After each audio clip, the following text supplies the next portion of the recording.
नमस्कार दोस्तों, आपको अक्सर कंफ्यूजन रहता है कहाँ या लिखें, कहाँ ये लिखें, कहाँ ए लिखें। तो इसी कंफ्यूजन को दूर करने के लिए मैं आपको एक वीडियो पहले भी बनाकर दे चुकी हूँ। अब मैं दूसरी वीडियो बना रही हूँ। इसमें मैं आपको या, ये और ए का प्रयोग सिखाऊंगी कि कहाँ व्याकरण के लिए क्या सही है, व्याकरण के नियमों के हिसाब से क्या चीज सही है और क्या गलत है, और प्रचलन में कौन से अक्षर आ गए हैं जिनको आजकल लोग प्रयोग में लाते हैं। देखिए, सबसे पहले जब हम क्रिया का जिस शब्दों का एक वचन में प्रयोग करते हैं, लिया, कया, गाया, जब हम इनको बहुवचन में प्रयोग करेंगे तो लिया को लिए लिखेंगे, ऐसे लिखेंगे लिए। इसी तरीके क्रिया में हम या का प्रयोग करते हैं और उसमें मात्रा लगा देते हैं ये। हम यहाँ ए नहीं लिखते। ए लिखने से सामान्य रूप से कीजिए, अगर हम ऐसे लिखते हैं कीजिए तो ये व्याकरण के हिसाब से गलत हो जाता है। ये कीजिए व्याकरण के हिसाब से गलत हो जाता है और ये कीजिए सही होता है। लेकिन आजकल बहुत से लोग सामान्य रूप से इस चीज पर ध्यान नहीं देते कि व्याकरण के हिसाब से क्या सही है और क्या गलत है।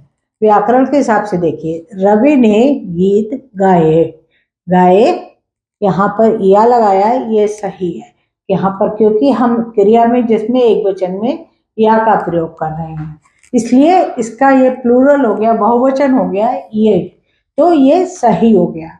इस तरीके से हमें क्रिया में या का प्रयोग करना चाहिए। मोहन सोहन मेला गए हैं, तो यहाँ भी हम या का प्रयोग करेंगे। ये वाला ए ऐसे हम गए नहीं लिखेंगे, ये सही होगा। और दूसरा हम बात करते हैं, फिर हम ए का प्रयोग कहाँ करें, ए का प्रयोग हमें कहाँ करना चाहिए।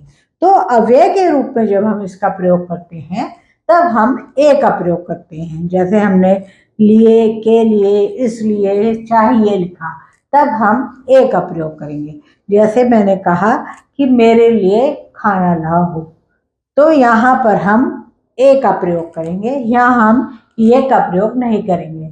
या मैं कहूँ कि मैं सीता के लिए खाना पका रही हूँ, तो यहाँ भी हम ए का प्रयोग करेंगे। या मैंने कहा इसीलिए,